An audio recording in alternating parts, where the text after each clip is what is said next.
right. Well, cool. We want to first thank you for taking time out of your schedule to join us here today to talk about the upcoming online release of Goodbye Promise. We're doing it 1 week from today on August 13th. I'm looking forward to it. You guys had just sent me the link, but I haven't had a chance to see it yet myself. So I look forward to it, like the rest of everyone. Yeah, no worries. We know that you're very busy, Koo, and we just totally admire you. There's few people in independent film that we respect more than you. You know, we're backwards of man-child, and we can't wait for you to go into production. And before we kind of totally dominate, you know, your thoughts with our release and our world, is there anything that you would like to share or say about Man-Child?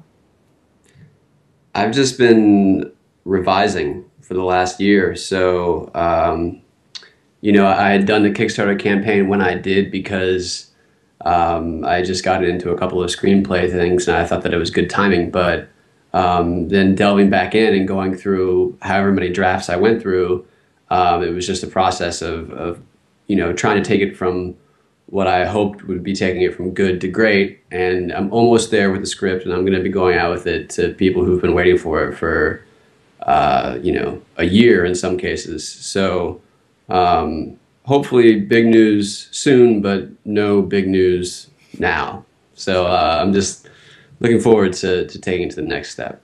Yeah.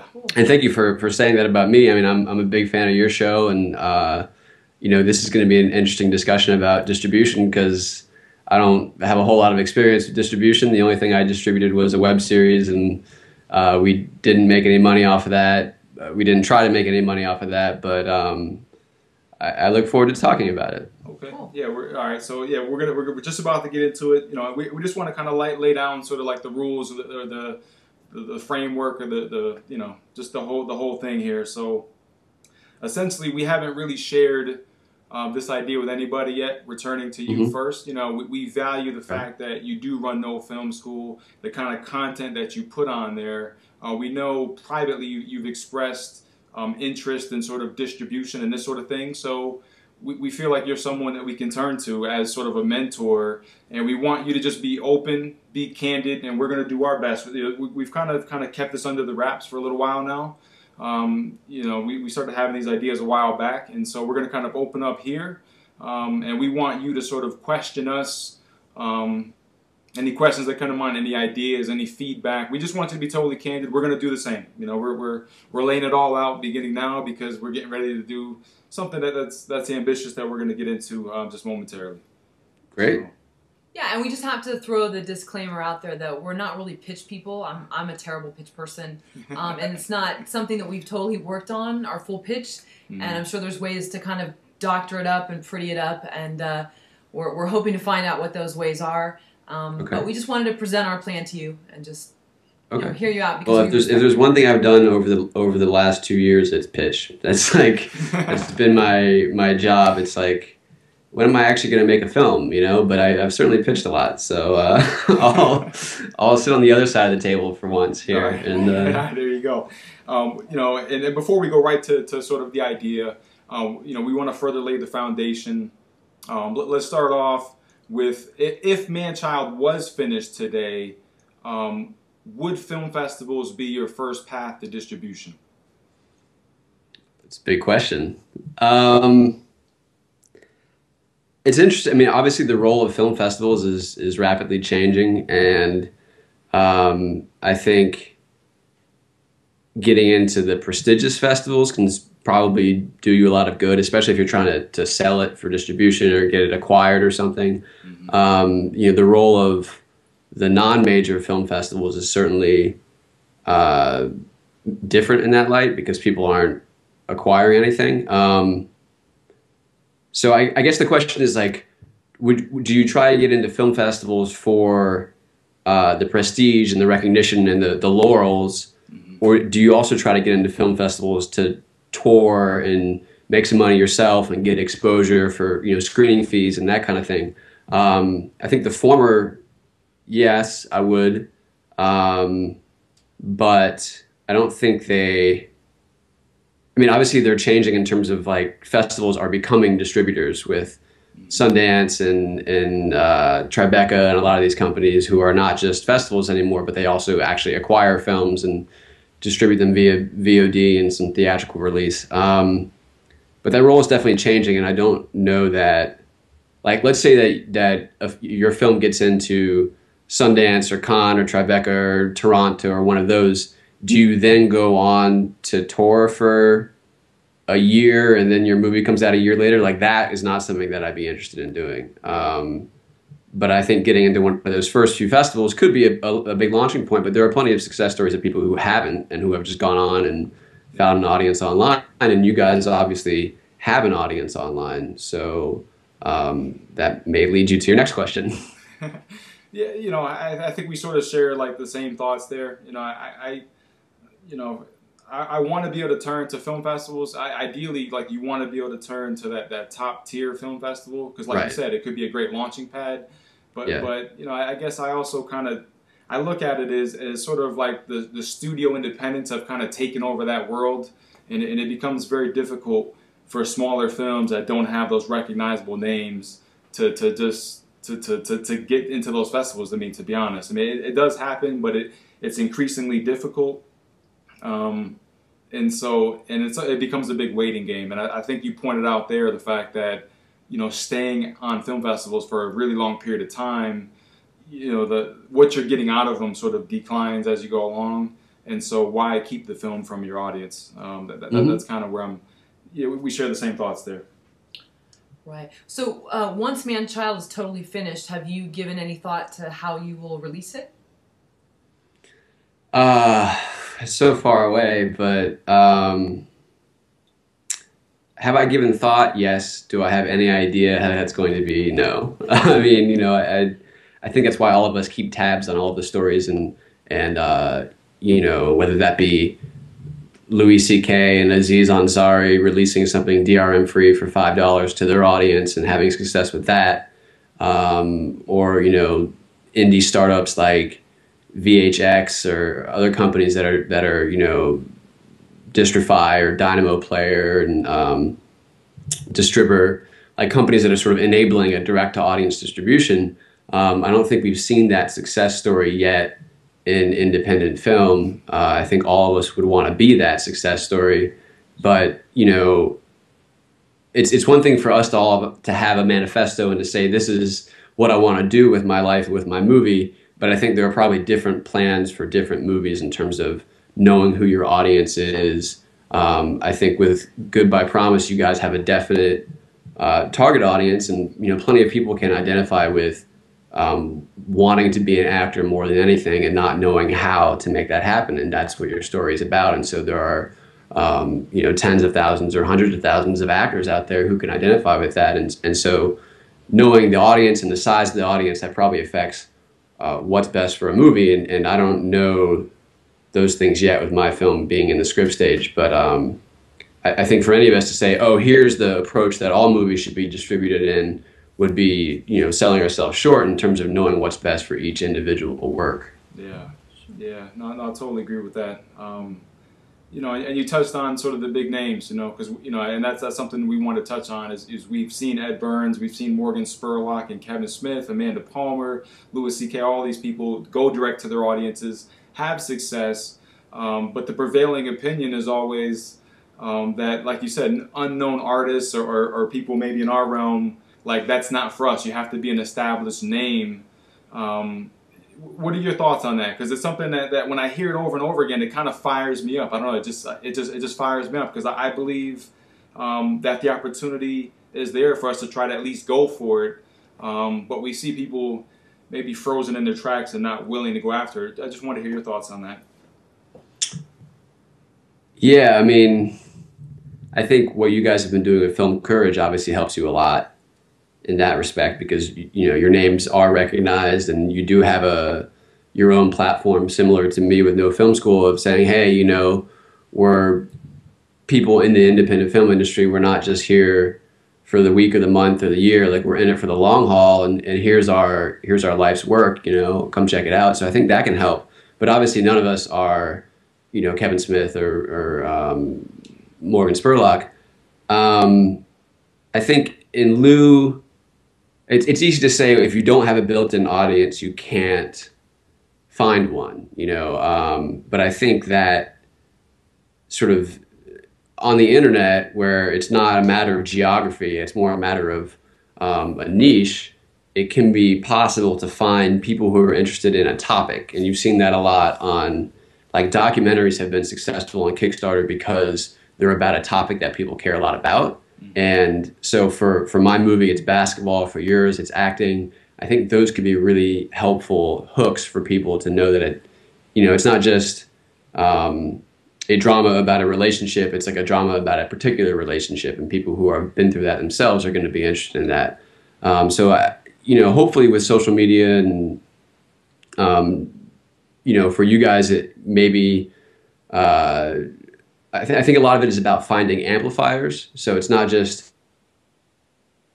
but, who can this movie get in front of, whose attention can it get, that, and they can amplify it to a larger audience. And so for acting, obviously there's millions of actors out there, but also groups like, I don't know what you guys have in LA, but here we have Backstage or Actors Access or those kinds of things. Like there are, groups that maybe would be interested in the film and can help amplify the audience beyond your own personal following. I think that could help. I mean, it's not about, tens of millions of people seeing our movie necessarily, but for people at our level to consider it a success, it may just be, a few thousand, and that's what we're going for. Yeah, absolutely. Yeah.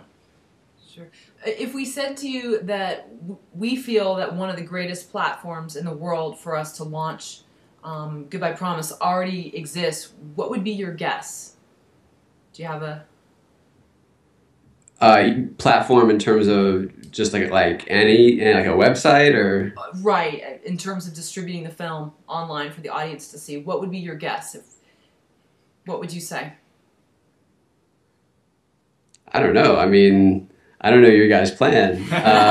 We're leading to something, but yeah. we're kind of steering you a certain way. But yeah, so is there one in particular that you think is the most beneficial, most favored? I mean, I think the thing that I've learned from running to a film school is that if you start off and you put all your eggs in one basket and you bet on one thing, that you're going to be surprised. And so for me, it's always been, well, let's try all of these platforms and see which ones are working and then focus our attention on those things. I've always thought that like something like Distributor is really interesting because they try to get your movie on iTunes and Amazon VOD and Hulu and all these things at once. And then you sort of find out where your audience is going to watch it. And that's the one that you promote the most. I would be hesitant to I mean, certainly you guys own your movie. You have control over it. So there's no reason to be exclusive to any platform or service or anything. I would think that, the multiple approach would be the one that I would go with. But if you guys think you know exactly where you want to put it, then, go for that. Absolutely. Well, we'll see. Because at the same time, we agree with a lot of what you're saying there, and I think we do want to open the film up to a lot of the different platforms you're mentioning. We're very much interested in Distributor as part of what we would like to do, to give ourselves a chance at iTunes and Hulu. So here's where we're coming from, Cool. Let's further kind of bring us up to speed here. So up to date. We started, we started working on Goodbye Promise as we started Film Courage, so this goes back to like 2009 is when we were actually shooting the film. We've done sort of pickups along the way in 2010 and even this past year still adding little things to the film. And so we've actually put a lot more time into building Film Courage than we have in working on this film. I mean, that's part of why it's taken so long, is because Film Courage has kind of grown into its own thing. So, but just talking to I understand completely. We thought you might. Yeah, exactly. Yeah. So, and as we've talked to so many filmmakers, and as we've learned and gained from so many filmmakers, one thing we've certainly seen is in the distribution world with distributors. We've seen a lot of filmmakers sort of cheated, in the sense that deals that they have signed, like contract with distributors to release their film, where payments weren't coming in. You have a case with Alex Holdridge with In Search of Midnight Kiss, where his movie made $2 million globally, and then a couple years later, at the time we spoke to him, he had received like $19,000 back. So you hear a lot of stories like that. You hear stories of artists going to these distributors and then having to take the distributor to court as a way to try to get their money. So obviously stories like that kind of scare the heck out of us. It makes us, and even now, like here we are, we're on the verge of releasing this. We can't necessarily reel off a handful of distributors and say, okay, like these are the reputable distributors, like these are the people you need to target. Like, why is it so difficult? So that's really frustrating. And then you have it where with film festivals, we think they serve a lot of good. We love film festivals, but we don't necessarily want to go the film festival route because of the time invested. We just spoke to some filmmakers the other day who they waited 5 months to get into their first film festival. Yep. And then from there they proceeded to go to the film festivals for about a year. So to me, I feel like so much momentum is lost along the way. We did that a little bit with our previous film, Night for the Wedding, where we did some film festivals and we did some of our own screenings. But then when it finally gets around to getting the film online, it's like the people that were excited at the very beginning, you've sort of lost all that momentum along the way. So that's the main reason. It's just the time that it takes for all that to happen. And we'd love to say, hey, let's use a service like Tug, but where we're coming from with that is the studio system, they so dominate the theatrical world, and it is so hard, especially for like a film like ours, that doesn't have like any name that jumps out at you, to really compete in that space. What we learned about the studio world is they have several hundred millions of dollars that they're willing to spend, like whether it be like 30, 40, 50, 60, $100 million on advertising, and then whatever the film costs, like they're willing to take that loss theatrically so that they can make it back up in the digital world, in the DVD world. We obviously can't afford that. We just can't compete in that space. Yeah. So for a long while we've been thinking like, okay, we gotta. What we like to try to do is we like to try to get it online. We like to try to put our people that watch the film and react to it, give them a chance to immediately share the film. So if they like it, they're in a position to immediately share it. And so since the time that you were doing your Man-Child campaign till now, there's been an idea that's been floating around in the back of our head in terms of you see all the excitement that happens with crowdfunding, and it's gotten to a point now where there's more excitement that happens in funding a film than there is when the film is actually done and you're releasing the film. And so the initial idea was like, I wonder if there's any way to release the film on Kickstarter, as something like that. But then, as I started to present that idea to Karen, she said, you know what? I don't necessarily want to put the film out there where we're going to have this goal, and then if we don't, we're going to put in all this work and all this energy, and if we don't meet the goal, then we're not going to make any money. Right. And so Karen came at me, and what did you say, Karen? Well, I said, I'd rather go with something that if we don't make the goal, then we still can salvage some of the money and the time that we put in. So that being Indiegogo. Yeah.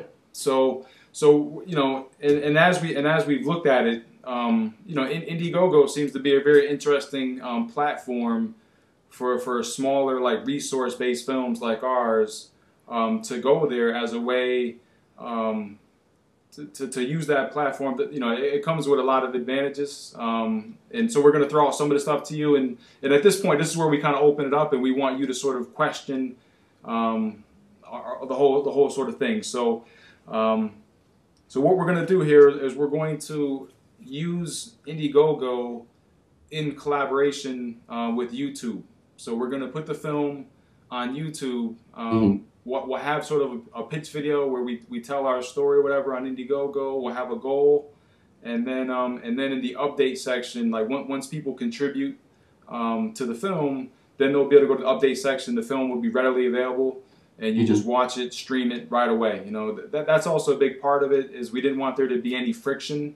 We want, Right. we want, it's just like, there's a quick sort of payment process with Indiegogo, and then it's like, bam, then you're right onto the film. There's no like you have to download the movie and wait a day, or there's no delay. It's Right. like you get it, you have immediate access, you can watch the film. And what I guess what we're most fascinated in terms of the whole thing is we're really fascinated by empowering the audience to get behind something right away. We see that with crowdfunding efforts where the word starts to spread. We've seen it oftentimes with short films, where short films will gain a lot more traction online than they do going film festivals. Like, film festivals become very limited. They're just long, it's drawn out. So do you have any early thoughts, as we continue to discuss I this? love the idea of using Indiegogo because you're making it, that's why the studios spend the 30 or $40 million, as you mentioned, is that they're trying to make it into an event. It's not just a movie that's available someplace, sometime. Like, it's an event that you want to go see the movie. And so by doing an Indiegogo campaign, you're making your release an event, like an online thing. You don't have to spend $40 million.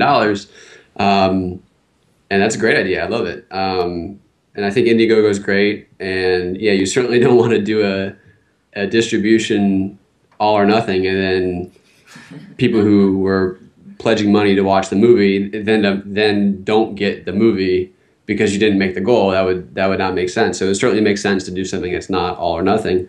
So yeah, I think that's a great idea. And obviously you have Film Courage, the website, to put the widget on and to blog about it and to get the word out, and a presence on Twitter and Facebook and all those things.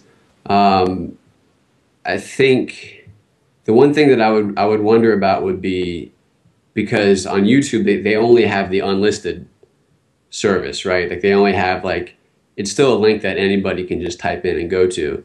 And I'm not a big believer in prevention of piracy by, FBI warnings or by DRM, but for people to know that it's on YouTube and then to go in and pay money when they just can go over there and watch it anyway, it's not like they're going to be bad people if they want to see the movie. I almost wonder if Indiegogo, in conjunction with something that's a little bit different, might be an alternate path. I mean, I know, like, for example, VHX, it's one of these things where that's actually what Aziz Ansari used, and they're great guys. Like, then you can watch it streaming on any of your devices, but you can also then download it and feel a sense of ownership, so that when you're paying for something, you then own it and could watch it on any device whenever, and, whether you had an internet connection or not, that kind of thing. But, that's just, you can work that out however you want. I think the Indiegogo idea is great. So I'm excited about that. Well, that was one of our concerns, because I think you had more faith that people would actually want to pay for it, whereas maybe I'm a little more jaded, where I thought, well, I think people might, if they can get away with it, we're all guilty of it to some extent. So we were afraid of that, of something in place that some people just can't access it for free. And that's one dilemma that we've come up against. So we need to find a way probably to put a safety net in place. I don't know if there is one. Yeah. And this is all this is all new territory. Like, we're all moving west, as it were. So there is no right or wrong answer that we know of necessarily. It's all going to be experimentation between you guys and me and the 1,000 other indie filmmakers out there that are trying to figure out a way to, actually get paid to do what we love and making movies and all of that. So, but yeah, I think that's a great idea for Indiegogo, and I'm sure, and also, I mean, this may have been done before. It hasn't in the way that you guys are doing it, to my knowledge. So that's also just a great way of getting headlines and getting coverage and getting the word out. Like, oh, we're actually distributing our movie using a crowdfunding platform, as opposed to just doing a pre-buying kind of period. And I'm sure that will help with, Indiegogo promoting you and that kind of thing, and sites like No Film School and Filmmaker Magazine, IndieWire, like people covering distribution. you become more of a story by doing something innovative that way too. So that's great.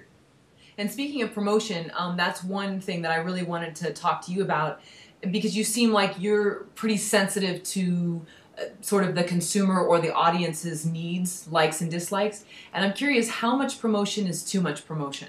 Because we've all seen those campaigns where it just crosses the line a little bit, and then there's some Right. where there's no activity and it looks like a beautiful project and nothing's happening. So what's too much? That's a tough thing. I have definitely personally unfollowed people on Twitter because, they were tweeting about their campaign every 5 minutes for, 40 days. Or actually, have you guys thought about how long, Indiegogo's not all or nothing, but there's still a limited window. Have you thought about, like, I'm not dodging the question, but have you thought about the time period of how long you're going to do it? Absolutely. Yeah. I'm at a point where, I believe 30 days, no matter what the campaign is, no matter what the goal is, no matter what. I think 30 days. I think the internet. I think word spreads really quickly, and I think going beyond 30 days, you're just dragging it out.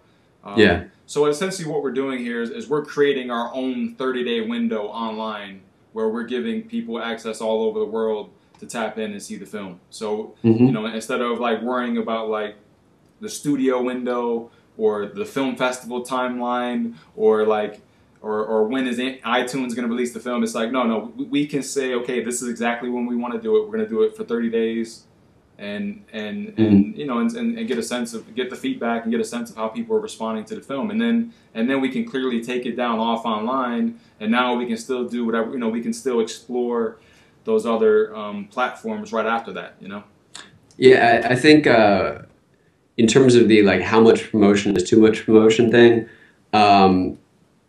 it's not necessarily the amount, it's how you're doing it. And when people are just repeating themselves over and over again, that's when you get annoyed with them and you're like, I don't want to see your movie because you're annoying me personally. And, but I think about the nice thing about doing a limited 30-day campaign is that you have a narrative to tell and a story to tell. And just like with a movie, if your campaign has an arc, people are going to want to pay more attention to it than if it doesn't. And that's the nice thing about when you have updates. Like, oh, we've reached this milestone and this many people have seen the movie and we're getting these great quotes and reviews from people who've watched it, and all those kinds of things that make for, interesting updates for your followers, as opposed to just like watch our movie and then repeating it over and over again. And so I had a rule when I was doing the Man-Child campaign that I wouldn't talk about my own thing twice in a row. Like if I was on Twitter, I would like respond to somebody or talk about somebody else's campaign or talk about a movie, or so that every other thing at least wouldn't be about me. And that sounds still pretty self-centered, but at least there was like a hard and fast rule that I could like hold myself to, so that I wasn't just constantly barraging people, me. But yeah, I think, a 30-day campaign, at least you have a story to tell, and people are going to want to pay attention to that more than if you were just, barraging them endlessly. Let's open it up even further, cool, because, obviously, yes, the unlisted thing on YouTube is sort of this first whammy that people will be able to access the film for free. And obviously that's a major concern on our end, and that's what makes this whole thing that much riskier and that much scarier. But on the other side, Indiegogo is not like Kickstarter in the sense that this is where the double whammy comes into play. Where Kickstarter, you can send out private updates to your backers. Okay. Indiegogo updates are all public. You can't do a private update on Indiegogo. So okay. Initially, when we were thinking about this, we were thinking that Indiegogo had the same capability as Kickstarter. Right. Through our experience with Kickstarter. So it becomes that much scarier, the fact that yes, on one hand we're going to be going direct to the people, give them a chance to sort of follow the scoreboard and hopefully become mostly involved or whatever and pay, but we're not going to be able to stop necessarily those people that just wanted to see the film. So the updates can't be private, but you can message your backers on Indiegogo. Like it wouldn't have to be a public update. You could then send them, here's the the link to the movie you bought, right? Like just via email or whatever the messaging system is on Indiegogo. Is that that's possible? I guess we do have to clarify that in terms of the messaging. Right. Because what's interesting about this whole thing is we have spoken to Adam Chapnick, who he is the CEO of Distributor, right, and he's also one of like the chief people at Indiegogo as well. He kind of heads up the film department on Indiegogo, and no one has come to them and presented them this idea. So that's what makes it really scary. Good. It makes it scary because no one's like taken this path yet, and so we're essentially going to attempt to hack this system. Right. Like to kind of modify it and use it for our purposes in a way that no one else has done before. So yeah, that's great though. I mean, like I said, I think that's what makes it more of a story. Like we all. Like, it's like when a studio goes out there and does some alternate reality game in the real world, like to do something new and innovative. It's not just because they think it's going to be great for the participants, but because it generates headlines and because people pay attention to that and want to know how it works. So, that should help you get additional attention. And, that's a good thing, I think. It'll be difficult, but, that's what makes it worth doing. So. Well, in terms of reaching out to whether it be IndieWire or Filmmaker Magazine or the LA Times, what type of pitch letters work for you? I'm sure you're just all day long you receive pitches and submissions and press releases. What works for you? What doesn't? What's worked for me has been telling a success story. So it's not, it's like, I think the great thing about you guys is you have a platform already. So you can go out there on Film Courage and do a big launch and do it on social media. And then when you reach out to, the amplifiers, the people we were talking about, you can say, hey, X number of people have purchased our movie in the first 24 hours. And that's a story right there. Like releasing a movie is not a story because people release movies all the time and they might cover you. But if you're also releasing a movie and you're showing something new about distribution and you've taken this innovative approach that you are taking, that's something that becomes much easier for people to write a story about. And so, I think it's often about going to that circle that is going to watch your movie and getting them all on board and then using that success story to take it to the next level. And that's kind of what I tried to do with the Kickstarter campaign was, you go to No Film School and say, hey, you guys have been reading what I've been writing for 2 years. Like, I'm trying to make a movie now. Can you help me out? And then when they thankfully did, then I was able to say, okay, well, now we have some credibility and some momentum. Let's reach out to, the basketball world. And so without that initial success, I don't think that would have worked. And so that's what I think is great about you guys is your position to have, people get on board the campaign from the beginning. And then once you have once you have some semblance of success and it shows that it's working and that this is a new thing that could work for other people going forward, then, theoretically the film sites are going to want to say, hey, this is something we should cover, So don't put the cart before the horse kind of thing. Because I know we differ on that. I know David always says, wait till there's some success and momentum. Mm-hmm. For me, I almost love to hear someone's backstory and that even if they haven't raised like more than, $100, to me, if there's like an interesting backstory, I'm fascinated by it. So I think that's where we differ a little bit, but maybe just hold back a little bit and wait till there's some steam behind it. Well, that backstory is not going to go away. Like when people come to your campaign, there's already been people watching it and downloading it and reviewing it. Like, your backstory is still the same and everything, but then it gives, as somebody who's writing about content a lot, you're always thinking, okay, what's the story here? What's the headline? And you want the person that's pitching you to make it easy on you. If I have to go do some original thought to figure out what I'm writing about, that's so much harder than if someone just comes to me and says like, hey, here's the story, Right. And it's not that everyone's lazy, but obviously we're all really busy and we all get tons of emails. And if someone comes to you and it's a nicely packaged story, then it's going to be much easier for them to cover it. So I think you're right that the backstory is interesting, and all the crowdfunding campaigns that do well, for the most part, it's not just a matter of whether they have an audience already, but it's have they presented themselves in a way that's empathetic and that you really want to help them. But I don't think those things go away once a project has momentum and starts getting backers, like you still have the backstory and everything. Let me cover some of the advantages of Indiegogo. You know, some things that, you know, just to highlight some things here, cool, that, you know, that we find pretty interesting here. You know, obviously there's a thing where you can sort of receive payments worldwide. So, you know, not that, you know, not that we're gonna hit every single country, but there's just people in other English-speaking countries that may take an interest in the film, and so it does sort of open it up where it's not so geocentric to just one certain film festival. That's one thing that's another sort of detraction for me in terms of going theatrical first or going to film festivals first, is because here you are, you're gonna put all this energy into like letting people know about seeing your film, but then at the end of the day, just only this small group of people gets to see it who happens to be in that town or city or whatever at that theater. You know, right. And that's where we just wanted to just open it up so that whoever wants to see it, they'll have that opportunity right off the bat. You know, and we have this sort of 30-day window.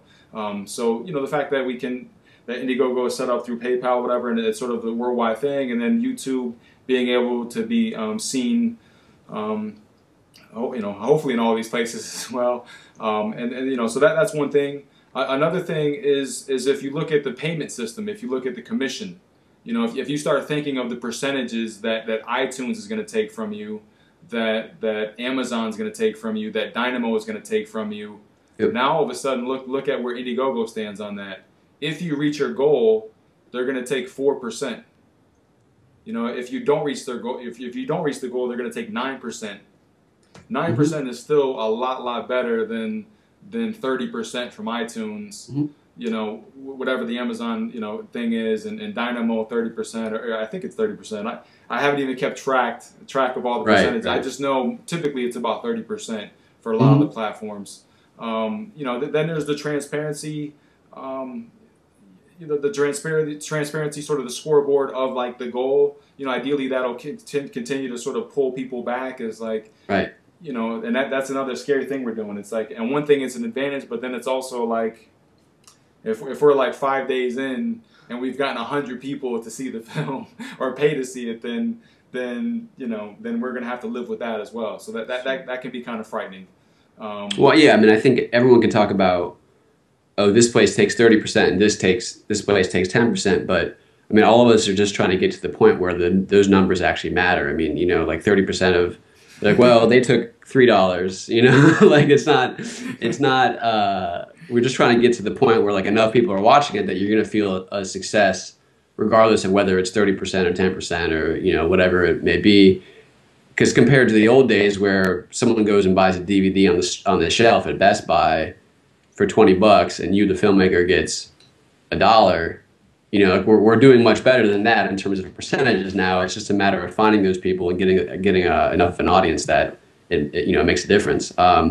But the nice thing about Indiegogo is you're creating scarcity. Like you're creating this limited thing, and that's it makes it more special as opposed to just, okay, my movie is now on X service from here until eternity. Go watch it whenever. Go buy it whenever. You know, you're not lighting a fire under anyone to motivate them to say, oh, I'm going to go watch that. You know, so it's kind of like theatrical in the sense that it's only there for a limited time only, you know, so that's great. That's great. Right, and plus too, the price point is set to change. Oh, please. Oh, no, he has definite ideas on the price point, and mine differ a little bit more. But please, no, tell me. No, I do want to cover the price point. You know, but what you said there made me think of pre-screen. You know, because you know when pre-screen first launched, we thought this is going to be interesting because it's this online platform that has scarcity and that has a window. And what we foresaw, like when movies started to come off the platform, we figured there was going to be a flurry of activity because, like, okay, you can no longer see the film, and you know, I mean, personally, what I think, sort of, you know, I know, you know, what they wanted to do is they wanted it was like kind of like testing the audience, and so it wasn't necessarily. I don't know. I think the price. I still don't agree with the price point there for pre-screen. I think it was like $8. It was like it started off as like $4 the first day, and then like after that, then it was $8. And I think getting people to spend $8 to rent a movie online right. is just too high, you know, because otherwise I think we would have seen, you know, a flurry of activity in those final days. So yeah, we certainly hope that with this, we hope that like as each day goes on, you know, sort of that demand will hold because there's this limited window to see the film. Mm-hmm. Well, you have it's too bad about pre-screening because I think, you know, they were getting their legs under them, and obviously it was a matter of experimentation, and they were getting, you know, their Facebook social proof things going and all this sort of stuff. Then obviously the plug was pulled before we were really able to see whether that model would eventually work, you know, and that would be something that would seem to make a lot of sense for a film like yours if they had continued to grow, and, you know, so it's too bad that they're not there anymore. But I definitely have thought a lot about price points myself, and the main time that I think about it is when I turn on my PlayStation, which I use primarily as a Blu-ray player. But if I go into like the PlayStation store, and it's like $20 to download a digital file on my PlayStation. It's crazy. Like I can't even get that off of my PlayStation and put it on my iPad. You know, like I don't feel like I actually own this file, but they want $20 for this, you know, this thing that I own. When so, you know, you know, the movie industry is really following the music industry in terms of its transition to digital and the how much it's been shaken up. And I was in the music industry when the music industry was going down the tubes, and the, you know, prices of albums dropped a lot when there was no longer a disc and shipping and trucks and store shelves and all those things to take up part of the percentages. And it seems like a lot of the studios who are, you know, selling movies through PlayStation don't want the price of their product to drop, even though there's no longer any physical media or transportation costs. So for us as indie filmmakers, if we're keeping 90% and we're keeping 70%, you know, figuring out that price point that gets people to buy it, you know, you'll see that on Amazon and iTunes, the albums that are $7.99 or $8.99 tend to do really well because people are thinking about, you know, a lot of people are saying, well, am I going to pirate this? Or the album's only $7 and it's an artist I support, I'll go buy it, you know? So that's certainly, I guess I've talked enough. Do you guys know what price point you're going with? Well, here's what I want to do. I mean, so here's the thing. We don't want to just give the movie away for free, you know, because we believe there is value in truly distributing your work, you know, and I think people respect not just views, but I think people respect transactions, you know. It's just part of what it is. So, you know, and you know, we can certainly benefit from just a little bit of money that whatever little bit that comes in, we'll take, you know. But so really, what I wanted to do is I wanted to just give the movie away for $1. That's kind of where I stand. And so what we're thinking about doing here is we're thinking about experimenting. And so I know Karen maybe wants a little bit higher of a price point. For me, I want to make it as frictionless as possible, but at the same time, I don't want to just give the movie away for free. I want people to pay. I think that's a really important part of the process. So I want to do it for $1. And where we're going to maybe experiment a little bit is we'll have like an early bird thing for like the first 100 people where they pay $1, and then we'll have a price point of $2. And so that's what I want to do, and I think Karen still wants to go a little bit higher than that. Well, you had wanted to do it where it was $1 for the first 1,000 people, and then, and I'm like, I think we should just shrink it down just a little bit more. So I think we finally agreed on 100 as being like the early bird special. For me, I'm thinking even $2.99. Just, you know, I mean, what Distrify is what, $3.99, something like that. So something around. I just think $2.99 is better. But anyway, it's more your deal. So I think that you should have the say in that. But so that's what we're planning on doing. Just the first 100 people, $1, and then after that, you know, raise it a little bit. And for me, I would actually like to have it a longer campaign than 30 days. I'd like to have maybe 40 to 50. But I know you're very, you know, your belief is shorter and concentrated, and I see the pros to that. So, well, I mean, here's the thing. We can, you know, we can always raise this. We can always do a second campaign. You know what I mean? There's no stopping us from saying, hey, you know what? The first campaign is open. It was so successful, whatever, that hey, let's just do another one. So we could you know, theoretically go right into another campaign. There's no stopping us in doing that. Sure. Well, if anyone goes and you know, pirates your movie on YouTube when it's only $1, they should feel extra guilty. But I also, you know, part of the thinking of that also is that there's a difference between streaming something on the internet and, you know, downloading it in HD and owning it, or if you guys had special features and behind the scenes kind of things, you know. So even if you wanted the price of entry to be low, then maybe you might be able to have a higher price point for, you know, download to own with behind the scenes, that kind of stuff, in addition to the the very low streaming price. I mean, those are things that I've been thinking about and have no answers for, but that's certainly a low price, and I'm very curious to see how it goes.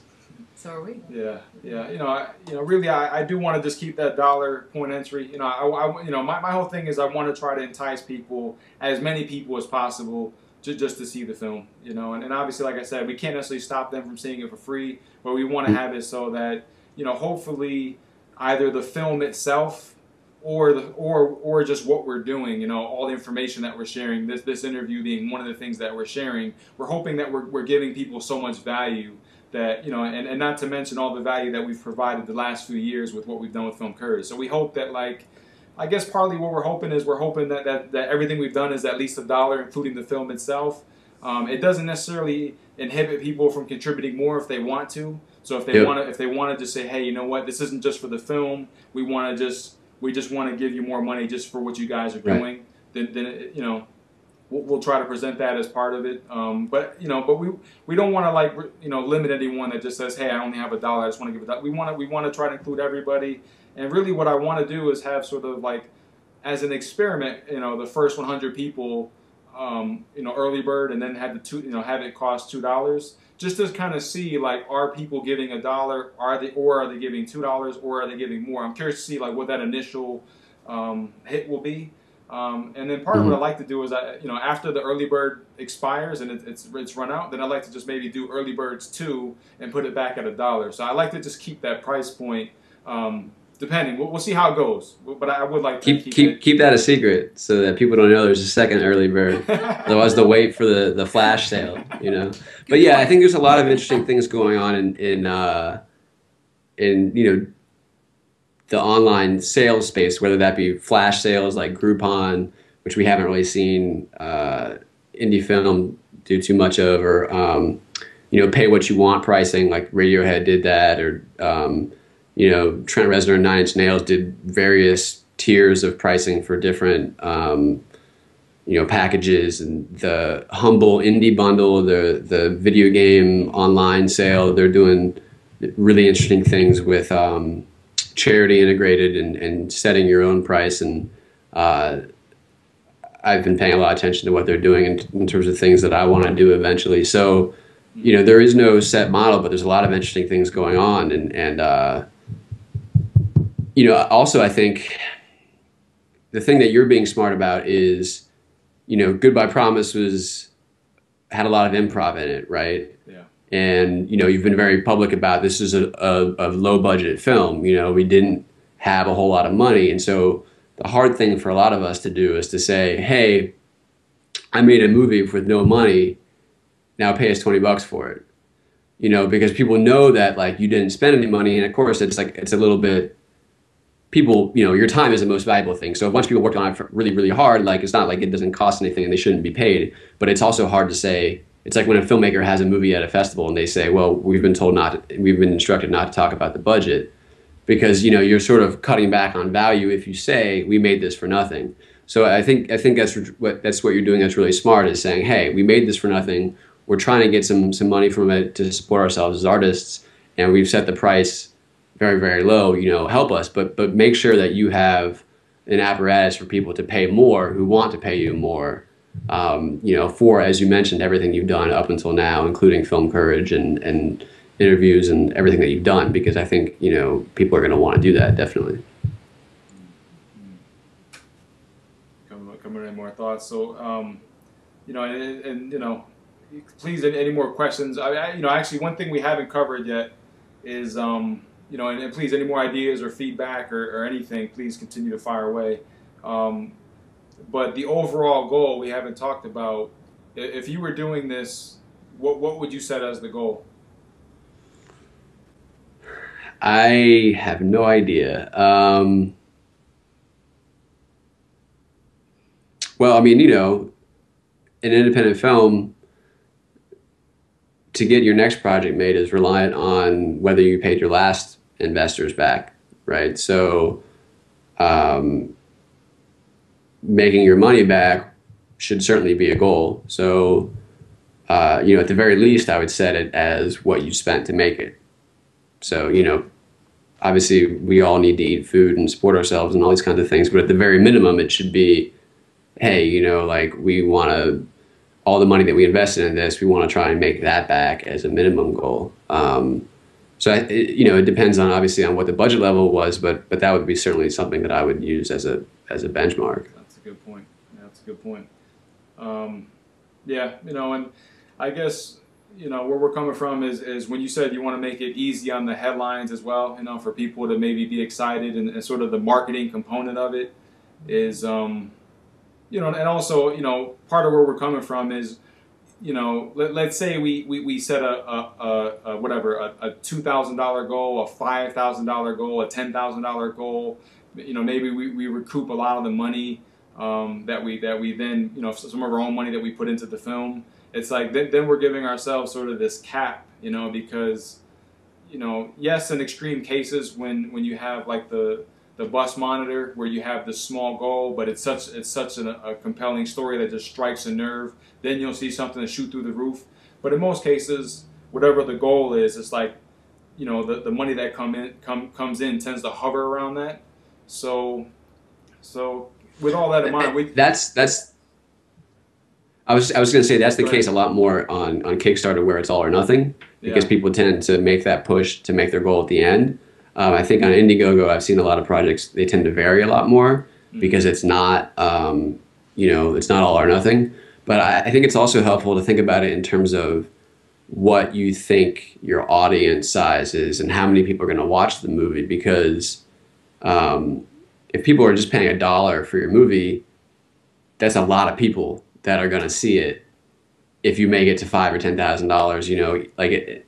So that, and that was actually one of the reasons why I had on my Man-Child campaign, I made the minimum backing level $5. Is not that I was like, I don't want your dollar, but because the goal was so high, I was like, you know, half the people on Earth could back this campaign, and I feel like I wouldn't make my goal because at $1, like it wouldn't, you know, that's not statistically significant in terms of how many people you think can help you along the way. So, you know, your goal is definitely dependent on how many people, not necessarily how much money you think are going to see it and are going to want to see it. That's a good point. Yeah, no, it's a great point. Yeah, you know, what we're looking to do is we're going to set a very high goal, you know, and we realize that we're not going to hit the goal, but we feel that, you know, the whole marketing angle and just putting it out there, it gives us a reason to wake up every day and to work hard, you know. Absolutely. Toward the impossible goal. So we're gonna set the goal at $1 million, and we're gonna make it. We're gonna try to get there one by one. So, you know, because really what we're fascinated by, we're fascinated by empowering the audience. You know, we're you know, for me, I'm really fascinated. You know, because when I come back, when I think of like Ed Burns and Morgan Spurlock and Amanda Palmer and Louis C.K., you know, and yes, they're established names, but sometimes, you know, especially now with social media and networks and just the power of the internet, I believe that yes, you know, maybe we're not Ed Burns, but if you get a small group of people together and if you pull that energy together, you might not be that far off from Ed Burns. You know, you might be closer than you think. Is what I believe. I believe if you can get a small group of passionate people to just constantly just share and spread the idea, because when you look at the amount of work that went into Ed Burns promoting Nice Guy Johnny, he was really sort of a one-man army. I didn't really see a lot of press coming from a lot of the cast involved in the film. Like Ed Burns was doing all the interviews. He was the one that was talking up the film, and he kind of, you know, he put a lot of that on his back. And I'm just really curious to see if we get some folks from our team to put some energy behind something. And then if some of sort of like the super fans start getting excited, getting involved, I'm curious to kind of see what happens if we can kind of, you know, create a small little snowball and just keep pushing it forward, see what happens. So I think something that can also help is that if you give, you know, if you set like a milestone or something, and then people feel invested in your success, like if this campaign reaches $5,000, then everybody who backed gets this other thing also. Like there are bonuses for people, you know, to be invested in your success and to promote it and to see other people. You know, the more people that watch your movie, the better the product actually gets. I think there's a lot of power in those things in terms of, you know, like bundles. They'll often say like, well, if we reach this goal, then it also includes this other thing.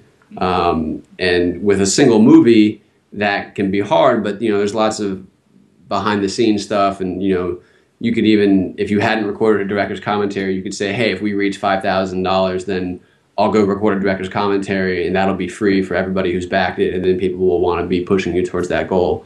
So to give people an investment in your success and for them to want to see you succeed, and then for the product that they've already backed to get better because of it, I think can also be a powerful thing. Yeah, you had talked about that. That's all part of the plan, because the challenge is we just have this movie, you know, and we want to keep the price point low. And so and when I say like I want things to be frictionless, like I want it to be easy on our end as well as the audience end, you know, and obviously, you know, I'm sure for you for you, you had many more backers get behind Manchild than we did for Goodbye Promise, but there's the fulfilling of all the rewards, you know, and we didn't want to get caught on this distribution side of things where we have to fulfill all these rewards. We want it to be seamless on our end, and so that's why we just want to keep it really simple. Like, you know, it's like there's only like the $1 option, the $2 option, and then there's nothing else. But then you know, we do want to, you know, so we can't reward individual backers, but like as you're saying, what we can try to do is we can try to reward the group. You know, we can try to reward as we hit the milestones. So that's what we've been thinking about is you know, for like the first 228 backers, we're going to offer up a promotional tweet. Well, you know, our Film Courage has a little bit of reach, so anyone that's one of those early people, we'll send out a promotional tweet. That's one thing that we're willing to do to kind of help hopefully build a little momentum. And then we'll set, you know, a group reward at like 500, at 1,000, and we have it going all the way up. You know, if we get to an ambitious level, I know there's what's it called, the Improv Everywhere skit. You know, Karen is maybe willing to do an Improv Everywhere skit. That, you know, that's just sort of like a funny thing that we'll do if we reach like a higher level. So yeah, we definitely want to incorporate that and give people a sort of incentive to sort of follow the story along with the movie and the campaign. Sounds good. I look forward to it, and you know, we'll definitely, of course, cover it on No Film School. It's the one outlet I control, so we'll definitely be covering it. All right, well, you know, that's good, because that'll be a good kick in the butt for me to hopefully to maybe write something if you're up for it. You know, maybe Absolutely. get some more of these thoughts. But you know, if there's any coverage you guys can do on your end, you know, we certainly would be. I mean, you know, the reach that you've created over there is really something special. Amazing. You know, Thank you. It really is. It really is amazing. So. You know, we find ourselves every day trying to be more like Koo. Yeah, exactly. You have a little, what would Koo do? We have a little bracelet. Well, you know, we'll see. Hopefully I'll be in the same boat as you guys in a year, and I'll be trying to figure out my own distribution quandaries. But you know, people like you coming up with innovative ways of distributing a movie digitally online has been the thing that I've been interested in for the last 5 years, you know, since the first time you watch a movie on your computer instead of a DVD player, you know. So I look forward to following how this goes and doing whatever small part I can to promote it. And yeah, just break a leg. Cool. Thank you. Yeah, and I guess just lastly, cool, if you don't, just your overall thoughts, now that you're taking a step back and you've heard more of the idea, risk versus reward. I mean, would you say yes, you guys need to go ahead and do this, or would you say, you know what, it's not quite the time to go ahead and do something like this? Oh, absolutely, do it. I think obviously you put a lot of great thought into doing something that's new and that's different, and not just for the sake of being different, but because you've taken a look at the landscape for what it is and tried to figure out, how to insert yourself in a way that can potentially make a splash. And I think with a $1 price point, the advantage that you get is that, you're indie in the sense that you're accessible and you're not, you're doing the opposite of what a lot of the studios are doing, and that's great. The challenge is going to be because it's a crowdfunding campaign, there's a goal, but it's not all or nothing. And so I'm used to the all or nothing world where those things are much more carefully calculated, you'll get the headline with the $1 million goal.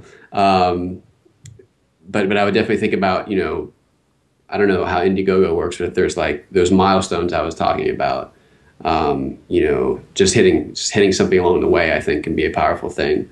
But yeah, I love the idea of just distributing it through Indiegogo. It's a great idea, and I look forward to it. And just to play the devil's advocate for a second, even if it's not a big splash, I mean, the chances of us making $1 million are very slim, and we know that. But what are the positives of kind of like, go big or go home kind of a thing? Like right. Even if we fall flat on our face, which it could definitely happen, what's the benefit of that? Because I'm sure there's something to be gained from that. Well, I think we all want to, we're all watching the Olympics now, and you want to see somebody who's just been going for it for the last, this is your Olympics, you've been working on this, you've been training for this for 4 years now. And we don't, as filmmakers, we only make a movie once every 4 years, maybe, so I had written something on No Film School about it, that small goals tend to fall through because you just say, oh, well, that didn't happen, so what? Whereas really large goals that you set are what motivate you to push yourself and give it your all. And I think in that case, when you've given it your all, if you don't make a goal, you're fine with it, because if you just worked all day and you didn't sleep and you did that the entire time, you say, hey, I did my best and I learned something from it, and my next movie, now I'll know the things that I knew on this one. And that's what we all do. Like, not all of us are going to make great movies every time. We're all going to have failures, no matter how talented we are. There are a million things we can't control.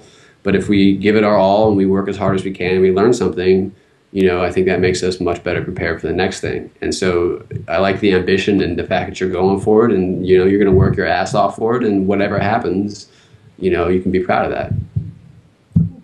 Yeah, that's great. That's great. That's a great answer. That's a great way to cap it all off, Koo. Once again, we just so grateful to you. We continue to be inspired by No Film School. We're proud supporters of Man Child. Absolutely. Just had someone email us 3 days ago. Just love the episode with Koo. So yeah, that's true. Yeah. Oh, great. So, well, hopefully this will be interesting for someone to watch somewhere. We're sending you our best. And if you're watching this, go buy their movie for $10. Don't listen to them. Thank you. Don't pay $1. Give them 10. Cool, they deserve it. Thank you, Koo. We appreciate your time. Thank you. Thank you.